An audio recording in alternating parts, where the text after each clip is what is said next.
Triple H did me a huge solid once, and I've always liked him a lot.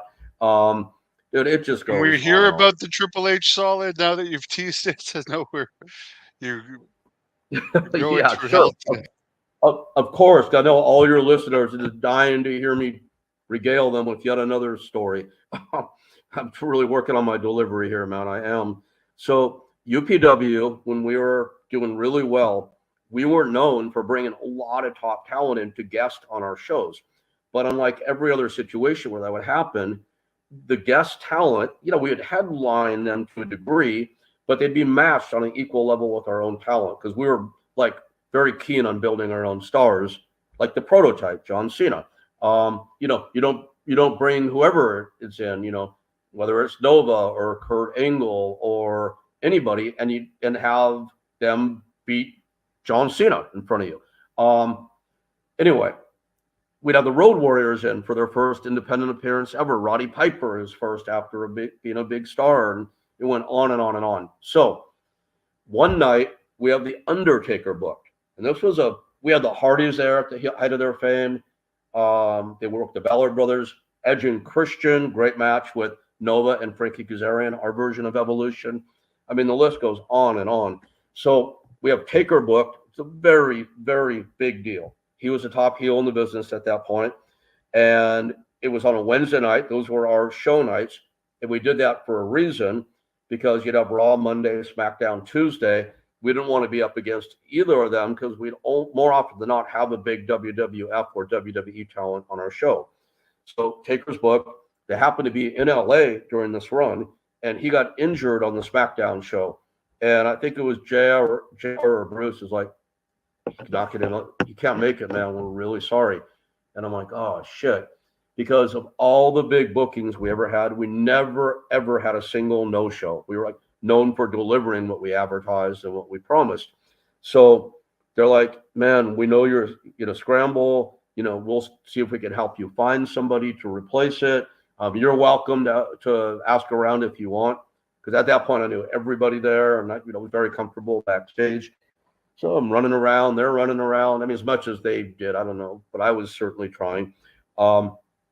We had Steve Regal booked for the same show. He had a great match with Samoa Joe on that show. Really great match. Both of them were like top of their game. So I'm walking around trying to find somebody, and Dennis Knight comes running up to me. Dennis was Naked Man at that time. Do you remember the Naked Man? Yeah, I think he was Midian. Yes. The naked man. Yeah, and Yeah.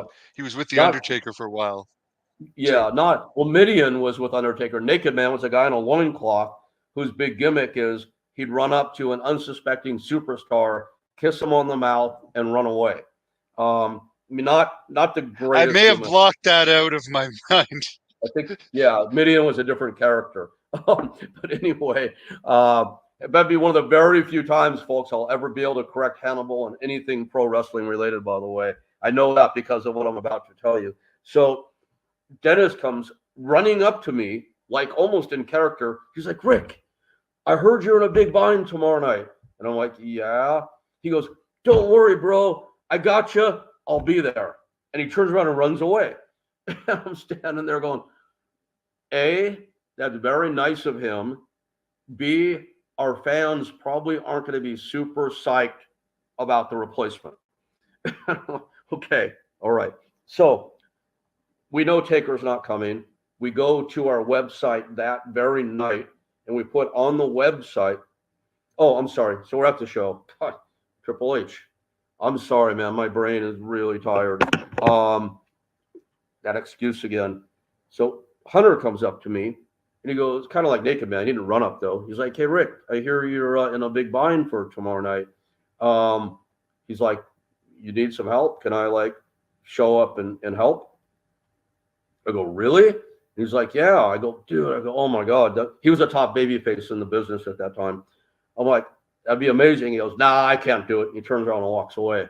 Okay. So anyway, we talked again later that night, but I'll come back to that. So now we go up on the website. Undertaker cannot make it. We're really sorry if you bought a ticket. We're happy to refund you. Although we do have Steve Regal will still be there. We do have a replacement for Undertaker. We think you'll be satisfied with it, but if not, please ask for a refund. We're happy to honor it. So anyway, that's that. And then the next day, like we email Meltzer and everybody because we want the word out. We don't ever want to advertise something that's not going to happen. We put signs up all around the building that kind of rep the Galaxy Theater in Santa Ana to kind of replicate what we put on the website. Regal's here. We have a replacement for Taker. We think you'll be okay with it, but refunds are fine. So anyway, we do the show, and then Joe is wrestling Regal. They have their great match. Match is over. Regal is on the stick, and he starts just, Regal's master of the stick. He was so good this night, and he's like killing UPW, killing everybody.